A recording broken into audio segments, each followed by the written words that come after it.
In today's video, I would like to talk about balance, or the lack of balance that we have in the player versus player part of Rise of Kingdoms. The picture I've got here is from Mobile Legends, which is a game I love. Some of the Logic Bank community have told me it's in fact really just a fake League of Legends, but it's a game I like, and the end content of this game is in fact esports. So a huge amount of the investment in this game has gone on balance, trying to match people up for fair play, and I have to admit I think they do a pretty good job. But of course I still end up in scenarios where it's 4v5 or somebody's had 7 deaths in the first 8 minutes. I don't even know how they managed it. They call that feed-in. So it does have balance issues, and it's very frustrating when a game that's heading towards esport has these sort of balance issues. But let's have a look at another game. I also like to play PUBG, but as we all know, sometimes you can get very interesting teams in there as well, and the 4v4 can be very stressful. I often play 4v4 and 2 of my teammates are just paddling in the water because they didn't jump out the plane. So it can be frustrating, but sometimes I think that the whole of Kingdom versus Kingdom, or KVK1 as we call it, is basically designed to have no balance, and it can be upsetting, and it can be a really poor experience for new players to the game. I've done lots of KVK1s, so I've had some absolutely fantastic times, but I've also had a time where we didn't take the Crusader Fortress until day 20, I think it was, or day 22 or 3, because the kingdom had failed to unite. The kingdom hadn't gelled together, and it was just a mess. I've also been in a KVK where nobody turned up. Literally, the KVK started. The pass ones or pass fours opened, and the fighting began, and then literally 30 minutes later it stopped, and that was really the end of the KVK. The kingdom just seemed to give up, or there was no united front to play. So, but I'm also, please don't think that KVK 1's going to be boring. It can sometimes be the most fun. I've had it where we've been battling against the odds versus 180 million power whales and come through and won through team play and friendship. But I have a few ideas. I'm going to read them out now about how perhaps we can stop KVK1 being a mess for some. Maybe improve the chance of a bit of balance. But I need to make a forenote first, because I understand in the defending the developers of Rise of Kingdoms that they have got an unusual business model where 0.4% of the players generate more than 50% of the income of the business.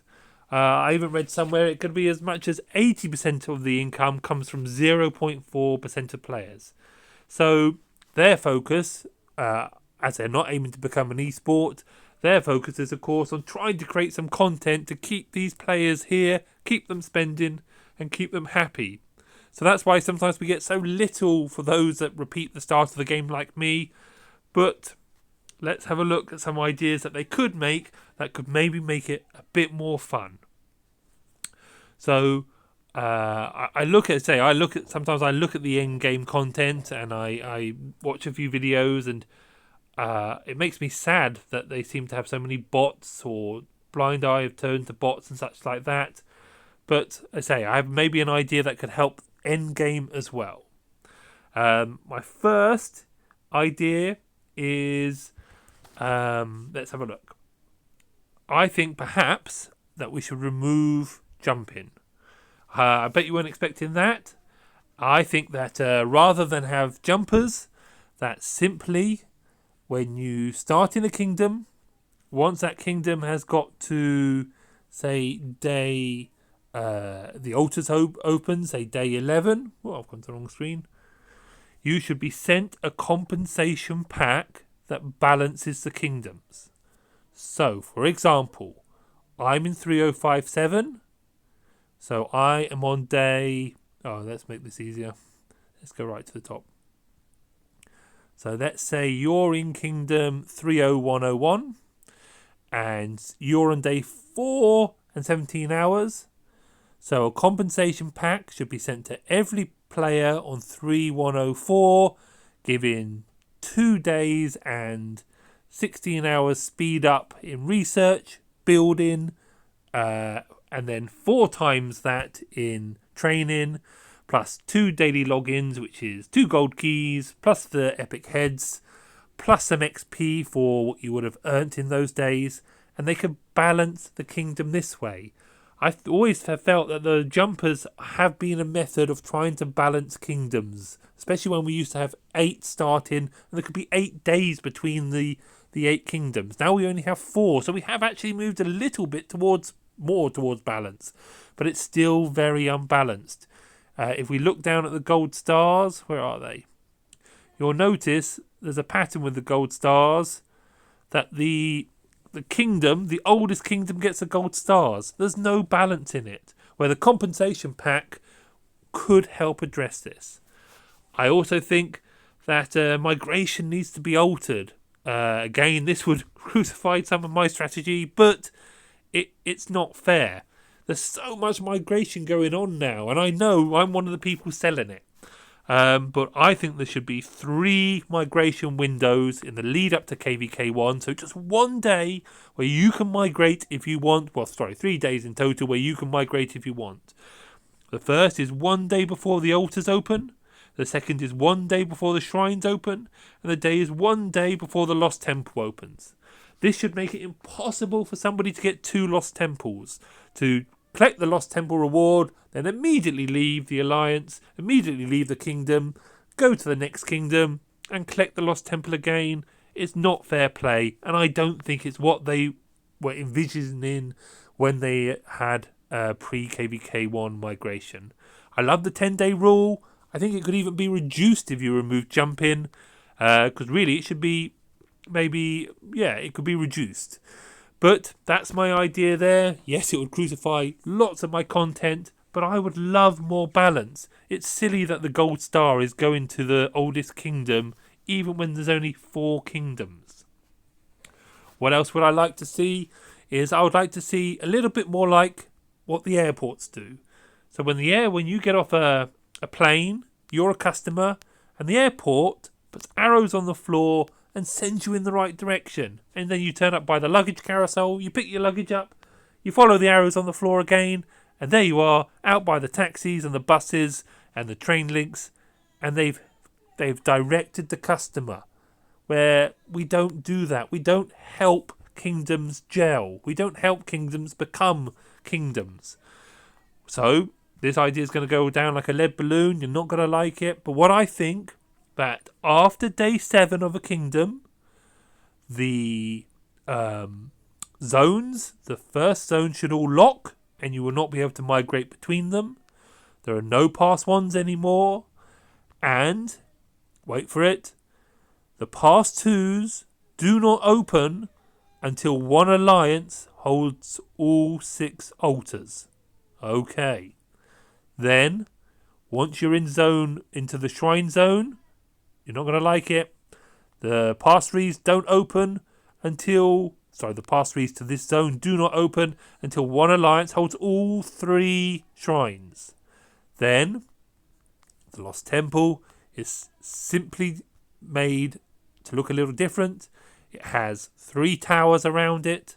Those 3 towers are then taken, 1 per alliance that have entered from the shrine zones, and then that unites the kingdom, and then those 3 alliances in some way select a king.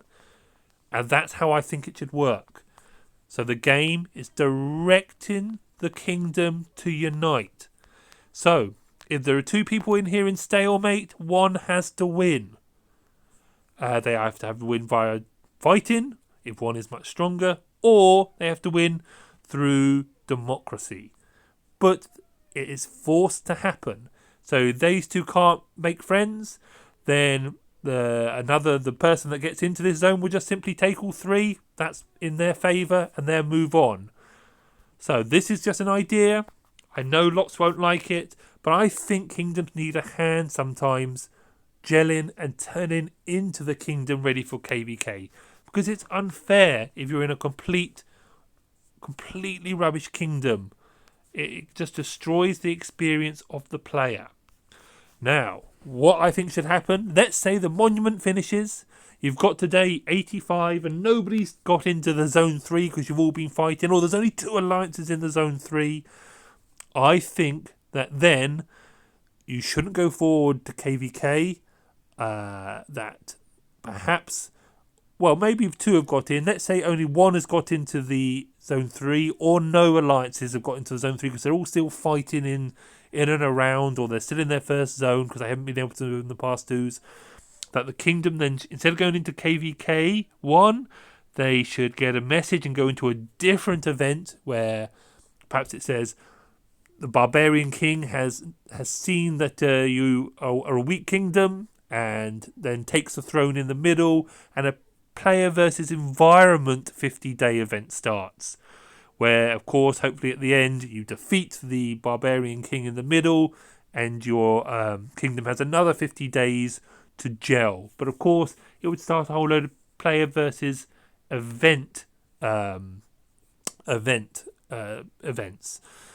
such as the idea where I think it would be fun is if you see these barbarian camps, and when they drop, instead of dropping fragments of equipment, I think they should drop a fragment of a key. And once you have 30 of those fragments of a key, perhaps where the past ones were, or perhaps the large barbarian counts, is then you use that key that the let's have a barbarian. Where's the barbarian camp? One moment, please. Let's say for fun, the gate of this barbarian camp is 1 large fort, but the fort can only be rallied by somebody that holds the key that they have grinded from the camps. And that would open another element of perhaps raiding in the game. You know I love World of Warcraft and I love a raid. My other idea for raiding is that within the Alliance tech, that you should be able to start not rallies, but a raid from your centre fortress, which works different to a rally where, let's say, you could have up to a much higher limit than the a normal 2 million rally. But of course, that rally can only go to these barbarian forts where there is then player versus environment raid bosses, for example. So that's just an idea. Say there could be a whole new equipment range, or the legendary version of, instead of getting the rewards for KVK1, they could maybe get a legendary version of Lohar because they're doing P, player versus environment. But it's only an idea. Don't go mad. I also think the monument should change. I think rather than this business of people being able to collect so many altars that they literally can't spend. I haven't spent my altar award yet, and it's day 30. Where are we? I've still got 1,100 30-minute speed ups. It's just, I feel, rather than there be a reward for taking the altar, a first capture reward, I think the monument should be different. I think the monument should read like this for altars. Where is it? Back to altars. It should read, if you take 1, you get this reward. If you take 2, you get this reward. If you take all 6, which is a ginormous achievement by day 11, you should get 25,000 gems. If you take 5, which is a big achievement, you should take 15,000 gems. But of course, it will stop this bouncing around, collecting extra rewards. And I say, I don't think it's healthy for the game that some people get. I think I've had, I don't know, maybe 17, 18 altar rewards. And it's just an imbalance that isn't meant to be there. So these are some ideas. My idea for the end content is, again, going to be upsetting to some. But I think once you've completed KVK 1 and 2, or maybe 1, 2 and 3, and if you have all 4 of the resources buildings to level 25, you stop needing that resource. It just shows XXX under food, and food is then unlimited to you. That I think that after you've got level 25 of all of your resource buildings, you no longer have to worry about gathering or running farms, and then you just concentrate on the end game. You can gather gems, and you can still gather resources, but instead of this resource saying 4,700 for 4,000 472,000, it will just say 4,725 resources. But that, of course, goes into your alliance resources, as opposed to you, because you don't need resources anymore. I think there's just no point. I look at the end game content, and I don't see the point of why resources carry on into the end game content. I know that would be unpopular, but I think it would be a great reward for somebody that got all of their resources buildings to level 25, and then that part of the game is finished for you. It would take over a year. It would take, unless you're a huge payout, well, it would take you time to get through to KVK 2 or 3 when this would trigger. So I think if they're worried that it's a major part of the psychological addiction to the game, I don't think that's true. I think you'd be really surprised that taking that away from the end game would actually release people's more time for fun content, fighting and strategy. So they're my ideas. I hope you like them. I've got to do the quiz now. So good luck if you're about to do that. Thanks for watching.